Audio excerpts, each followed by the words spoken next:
سلام میکنم به همگی. من نیلوفر هستم. دوست دارم که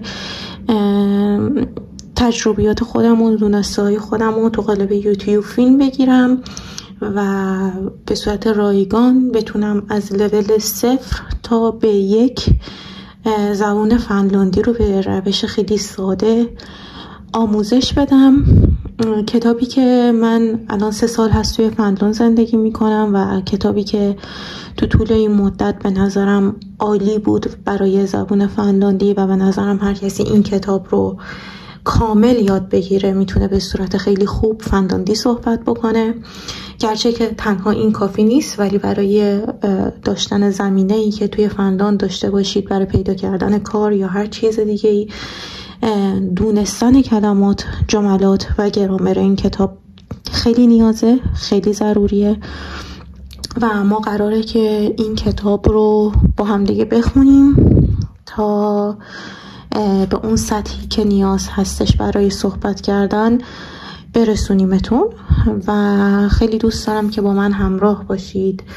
و من این کتاب رو وقتی که به فنلاند اومدم توی مدرسه به اسم تاک که شاید به گوش خیلیاتون آشنا باشه خوندم و تموم کردم و الان مشغول به کار هستم و الان باز هم بعد گذشته 3 سال همچنان برمیگردم به این کتاب و واقعا هر سری نکات جدید در میارم. کتاب منو باز بکنید کلا پر نکته نوشته شده، حتی قسمت توضیحاتش و حتی گهگداری برای قسمت فهرستش من توضیحات نوشتم و سعی میکنم که تمام این توضیحاتی که اینجا هستش رو بهتون خوب کامل نشون بدم. فقط کافیه که با من همراه باشید و اگر سوالی داشتید حتما بپرسید، دانسته‌هایی که داشتم رو مرور کنم، اینطوری بهتره. و امروز به عنوان شروع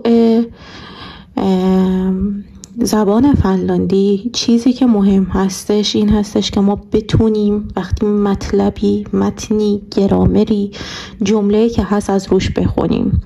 برخلاف گرامری سختی که میگن زبان فنلاندی داره، بسیار خوندنش راحت هستش، چرا که همون طور که نوشته میشه خونده میشه. یعنی نه تغییر مثل زبان انگلیسی یا هر زبان دیگه این کلمه این حرف کنار این حرف این خونده بشه، این حرف با اون حرف اون خونده بشه، نه، همون طور که دقیقا نوشته میشه خونده میشه و بسیار بسیار ساده است و من میخوام تو همین جلسه شما بسیار راحت بتونید از این به بعد از روی جملات و کلمات فنلاندی بخونید.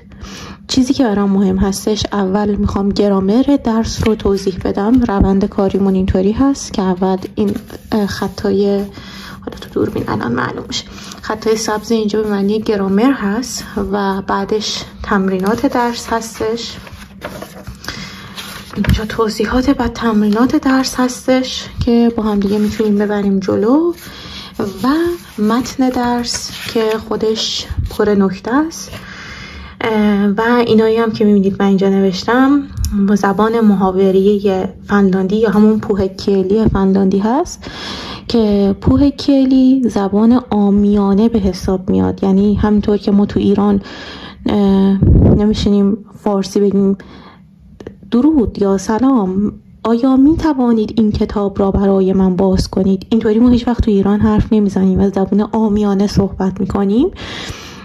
اینها هم یک زبان محاوره‌ای دارن که بیشتر از این کلمات استفاده میشن. سعی میکنیم اول بیسیک یاد بگیریم، بعد کلمات پوهکیلیشو یا همون زبان محاوریشو.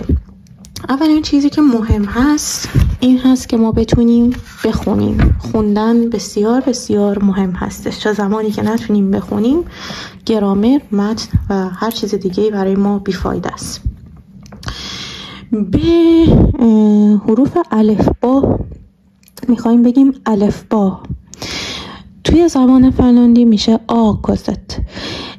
حواستون باشه چیزی که تو زبان فنلاندی خیلی مهم هست درسته همونطوری خونده میشه، ولی وقتی 2 تا یه حرف 2 بار تکرار میشه، مثل آ، مثل کو یا هر حرف دیگه، شما این رو باید به صورت کشیده یا تشدیددار بخونید. توی ادامه این مبحث با هم خیلی در مورد این موضوع تمرین میکنیم. من اول بهتره که شما به این نکات دقت نکنید، فقط به این توجه کنید. بهتون اینا هم توضیح میدم. الان میخوایم فقط ببینیم چطوری خونده میشه. اینایی که اینجا میبینید صداهاش رو نشون داده که چطوری باید این حرف خونده بشه. مثلا توی انگلیسی ما میگیم A, B, C, D, E, F, G, H, I, J. درسته؟ این A خونده میشه توی انگلیسی، درسته؟ ولی تو زبان فنلاندی آ خونده میشه. آ. B خونده نمیشه. ب. چرا؟ چون ای که اینجا هستش ا داره. خود تو زبان فنلاندی این به صداش به صورت ا هست. ب، س، د، ا. گفتم بهتون نگاه کنید. ب، ا، س، د، ا. این حرفی که اینجا هست برای خوندن اف، آی 2 نقطه هست. آی 2 نقطه تو زبان فنلاندی ا خونده میشه. بنابراین اگر بخوایم اف انگلیسی رو تلفظ کنیم به صورت فنلاندی، خونده میشه اف. گ، هو، ای، ی، کو، ال، ام، ان، او، پ، کو، ار، اس، ت، او، و، اکس، او، اتسا. خب یه نکته همینجا من بهتون بگم که کمکتون میکنه برای خوندن زبان فنلاندی. یه چیزی که شاید وارد فنلاند بشید و براتون جالب باشه، کلمه فادزر رو میبینیم. ما میگیم فازر. وقتی وارد میشی کافه هایی به اسم یا شکلات هایی به برند فازر هست که ما همش میگفتیم فازر، آره برندتون اینه. بعد خود فنلاندی میگفتن فازر چیه؟ چون اینا زد ندارن بنده خداها، اینا تی اس دارن. یعنی این کلمه خونده میشه فاتسر. و حواستون باشه زد، حرفی به اسم زد خود فنلاندی ها ندارن. این کلمه را که میبینید یه آی هست، ای، آی، هر چیزی که اگه فنلاندی بخوام بگم آی هست که یه نقطه تو خالی بالا سرش داره که فکر کنم به صورت او خونده میشه. این برای زبان سوئدیه، چون بعضی از جاهای فنلاند به زبان سوئدی صحبت میکنن، این رو او میخونن. مثلا تورکو رو که یکی از شهرهای فنلاند هست اوبو مثلا گفته میشه اینجا، و ما با سوئدی کاری نداریم. و اینجا هم نوشته روتسیلاینن او، یعنی روتسی یعنی سوئدی، او سوئدی ها هستش. این همین آی 2 نقطه هستش که بهتون گفتم ا خونده میشه و اویی که او خونده میشه چون 2 نقطه داره. و اینجا یه چیزی رو نوشتم قبل از اینکه ویدیو رو شروع بکنم. تلفظ اینا خیلی مهمه. اگر آ نقطه داشته باشه میشه ا، اگر نداشته باشه میشه آ. اگر اومون نقطه داشته باشه میشه ا و این خونده میشه. اگه نقطه نداشته باشه که میشه او، این او خونده میشه و این او خونده میشه. خیلی اینا مهمه. ممکنه حتی مثلا سختی شاید خوندن یا نوشتن زبون فنلاندی این باشه که موقعی که تلفظ میکنن شما نتونید در ابتدا فرق این او، او اینا رو بدونید و این به مرور زمان براتون اوکی میشه و سعی کنید که عجله سر اینا نکنید. بریم یه مقدار تمرین بکنیم با هم دیگه سر تلفظ. مثلا یه مقدار میخواییم این رو با هم دیگه تلفظ بکنیم. انتامینن وکالیت، میخوایم وکالی ها رو با هم تلفظ بکنیم.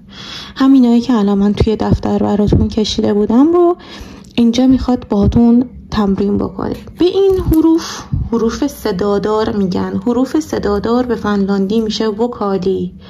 اگه بخواد جمع بشه میشه وکالیت. یعنی حروف های صدادار. انتمینن یعنی صدا. حالا ما میخوایم با هم بخونیم ببینیم فرقشون چطوریه. خب اولیش کلمه آه. آ مثل سانا. آ مثل آمو. مثل پیوه. یه مثل پیوه. او مثل اوی. او مثل کودی. مثل تروه. مثل انتکسی. مثل سوبه. مثل insinuri. او مثل تولی. او مثل تولی. ای مثل تیلی. ای مثل تیلی. ای مثل هیوه. ای مثل تولی. این تلفظ حروفای وکالی بود و این مثالای کوتاه هست که میبینید که چقدر تاثیر داره که یه دونه حرف اینجا باشه یا 2 تا از اون حرف داشته باشیم. چطوری باید بکشیمش، چطوری باید تشدید بذاریم روش و خیلی مهمه. این رو حتما بعد از اتمام این ویدیو دوباره بذارید، گوش بدید و تمرین بکنید تا مشکلی برای خوندن اینا نداشته باشید. بریم یه تمرین دیگه انجام بدیم. توی این صفحه ما میخوایم دوباره شروع کنیم به خوندن و روی تمرین صدا داشته باشیم و این هم نوشته کونتلا یا لوه، یعنی گوش کن، بشنو و بخون. معمولا سر کلاس یک وایسی میذارن یا شما تو اینترنت اگه سرچ بکنید یه وایسی هست که مثل من دقیقا براتون میخونه و شما میتونید تلفظاشون رو یاد بگیرید ولی من وظیفه دارم برای اولین ویدیوم این رو یاد بدم که برای ویدیوهای بعد مشکلی نداشته باشیم و این مبحث جا نمونه، چون میخوام همه مبحث رو یاد بدم. اولین چیزی که شروع میکنیم با آ هست، وکالی آ. آ یا آ میشه ما. سا. میریم بعدی. مثل ما. سا. او مو کو. بریم برای می ته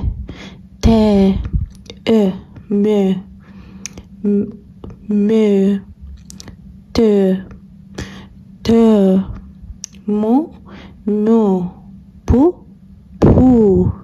ای می تی مو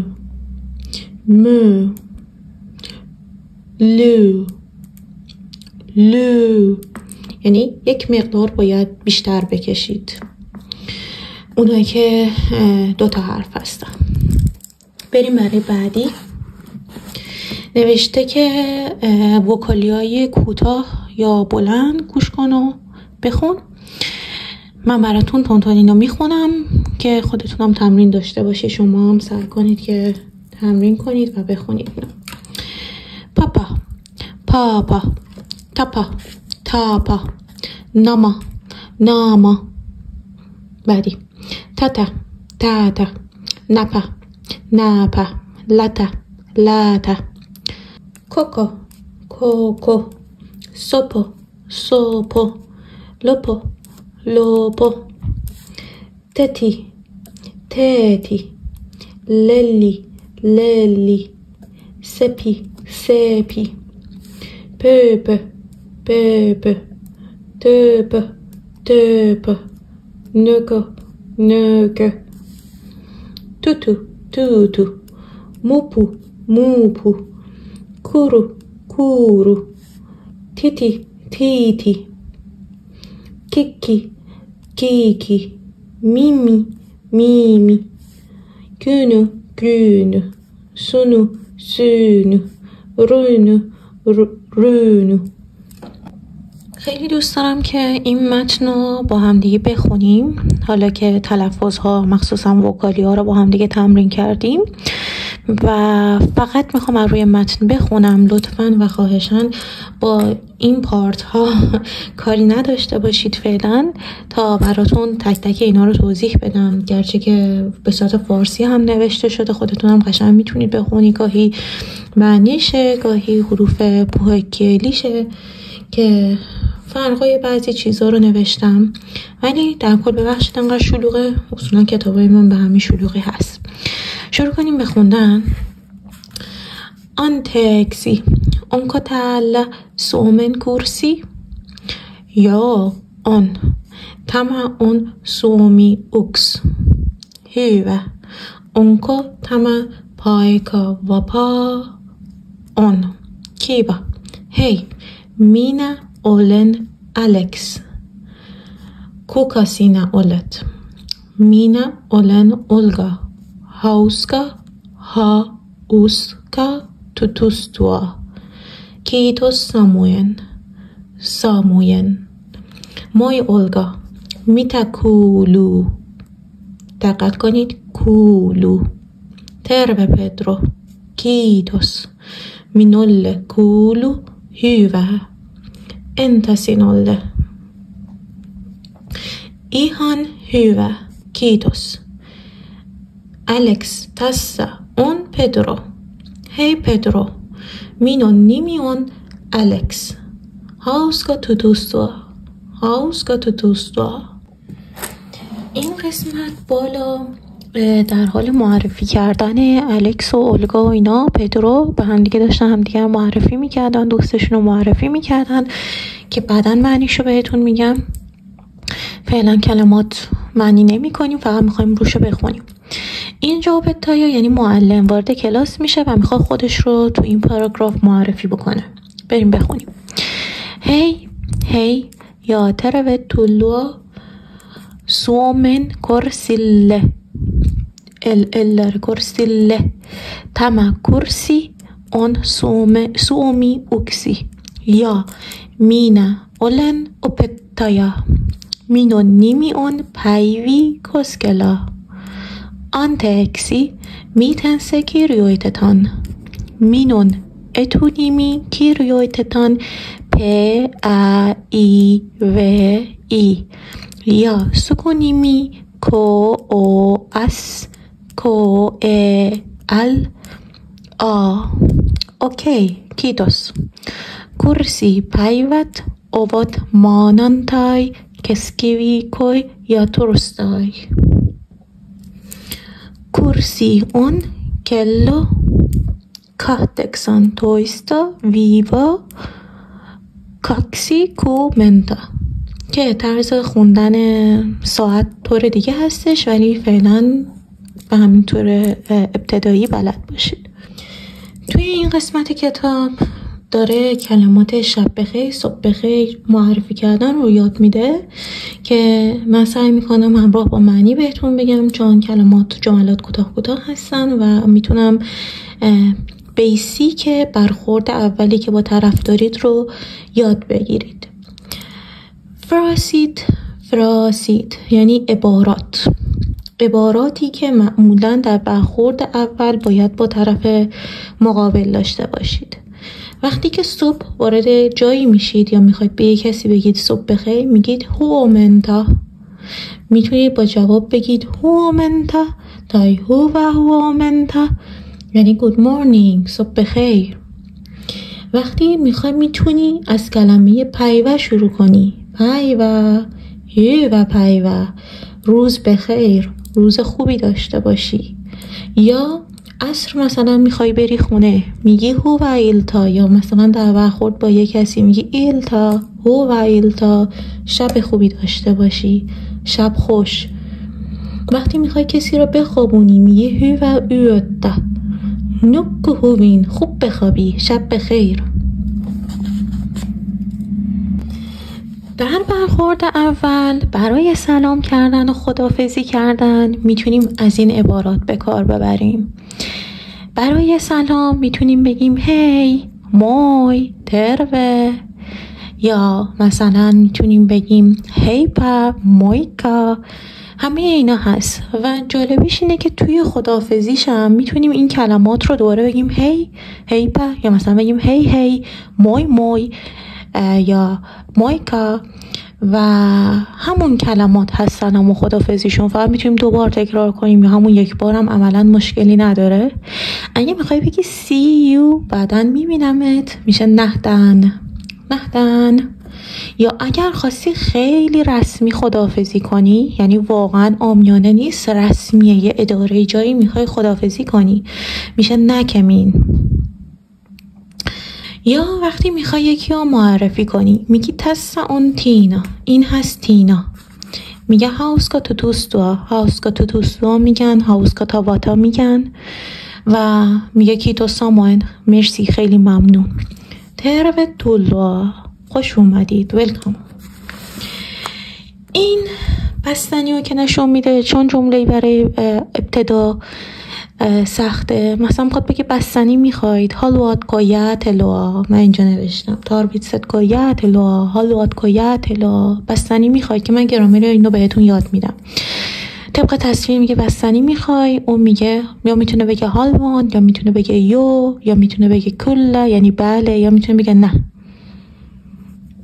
ای وقتی میخوای یه چیزی رو به یکی بدی، مثلا یه هدیه یا یه بشقاب یا یه مثلا خرید کردی میخوای اساس وسیله یکی رو بدی، کلا میخوای بگی بفرمایید شما اول برید، یا بفرمایید این قاشق چنگا یا این هدیه، این لباس برای شما، بفرمایید میشه اولهوه، اولهوه. جوابش رو میتونید با کیتوس بگید، مرسی، یا ایکستا. آن تکسی یعنی ببخشید. اینجا پایین بند خدا رو لغت کرده، میگه ببخشید، میگه ایزه میتن، چیز خاصی نیست، ای حتی مهم نیست. کیپیس به سلامتی، وقتی که 2 تا آبجو شراب و لوت میخوام بزنن به هم دیگه میگن کیپیس. تو فنلاندی میشه کیپیس، به زبون سوئدی میشه اسکول. هیو روکا هالوا میشه نوش جان، غذای اینجا یور میل. کیتوس روستا، ممنون برای غذا. کیتوس اولی هووا، خوشمزه بود، خوب بود. برای پارت یکی مونده به آخر که بخوام برای این قسمت توضیح بدم، اعداد هست. نومرو میشه عدد، نومروت میشه اعداد. با هم اعداد رو میخونیم بدون اینکه من در مورد گرامرش صحبت بکنم، چون گرامر اینا میبینید پر رنگ شده، تا اینا گرامر مخصوص خودشو دارن که وقتی رسیدیم به درسش همه اینها براتون جا میفته و مشخص میشه. نولا، اوکسی، کاکسی، کلمه، نلیا، ویسی، کوسی، سیسمن، کاهتکسن، یهتکسن، کیومنن. اوکسی تویستا، kaksi toista, 13, 14, 15, 16, 17,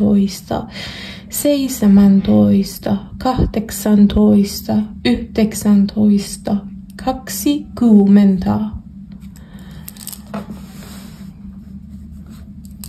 Kaksi kuumenta uksi, kaksi kuumenta kaksi, kaksi kuumenta kolme, kolme kuumenta, 4 kuumenta, 5 kuumenta, 6 kuumenta, 7 kuumenta, 8 kuumenta, 9 kuumenta, 100 uksi, 2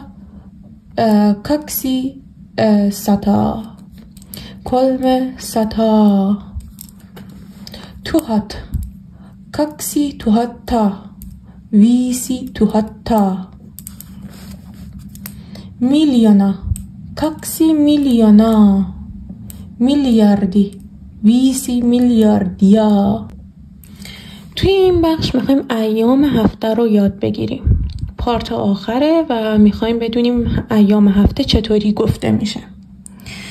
توی اکثر فروشگاه‌های فنلاندی فقط مخفف این کلمات رو میبینید که مثلا زده از مانانتای تا پریانتای، مثلا ما از این ساعت تا این ساعت باز هستیم. هیچ وقت نمیان خود کلمه رو کامل بنویسن. برای اینکه بپرسی امروز چه روزی هست، برای اینکه بگی دوشنبه، سه‌شنبه، چهارشنبه، چند شنبه است، سوالش اینه که میکه پی و تنن اون، چه روزی هست امروز. خوندنش مانانتای ما، تیستای تی، کسکی بیکو کسکه، تورستای تو، پریانتای په، لاوانتای لا، سنونتای سو. ویکون لپو میشه چی؟ یعنی پایان هفته. پایان هفته ها کی هست؟ لاوانتای و سنونتای. یا یعنی اند، یعنی و. لاوانتای و سنونتای.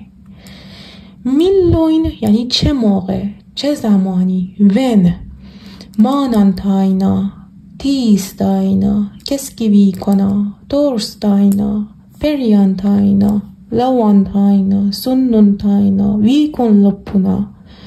نا یعنی در. در مثلا دوشنبه، سه‌شنبه، آخر هفته. هاوسکا ویکون لپو، هو و ویکون لپو، آخر هفته خوبی داشته باشی. اینجا امروز اگر تنن باشه فردا میشه هومنا، پس فردا میشه اولی هومنا. دیروز میشه ایلن، پریروز میشه تویسا پیونه. تویسا پیونه، ایلن تنن امروز، هومنا هومنا، اولی هومنا. خب مباحثی که امروز توی این ویدیو با هم صحبت کردیم، اولا در مورد صداها صحبت کردیم، سعی کردیم اعداد رو بخونیم، سعی کردیم روزهای هفته چطوری بگیم، فردا، امروز، دیروز رو با هم دیگه گفتیم. وکالیا رو با هم دیگه صرف کردیم، با هم دیگه گفتیم. از روی این کلمات وکالیا رو با هم تمرین کردیم، کلمات تشدیددار بشن، تشدیددار نشن، چطوری خونده میشن. و عبارات خوشامدگویی وقتی که در برخورد و با کسی روبرو میشی چیا مطرح کنی خوبه. میشه گفتش که پیکوسانات کلمات کوتاه، عبارات یا فراسیت عبارات کوتاه هست. و متن درس رو یک دور با هم دیگه خوندیم تا تلفظهای هر چیزی مشخص باشه. سعی کنید متن رو دوباره بخونید، اینها رو با هم دیگه تمرین بکنید. سلام چطوری بگید، خداحافظ چطوری بگید، خوشامدگویی، روز بخیر، شب بخیر، اعداد رو یاد بگیرید، صرف روزهای هفته رو یاد بگیرید. و برای ویدیوی بعد سعی میکنیم که وارد بحث گرامر بشیم که راحت تر بتونیم متن درس رو متوجه بشیم که چرا اون شکلی شدن کلمات، و همچنین معنی کلمات رو دونه بدونه براتون ترجمه خواهم کرد. موفق باشید. من نیلوفر نعمت‌اللهی هستم. اگر از این ویدیو راضی بودید خوشحال میشم که صفحه ما رو سابسکرایب کنید.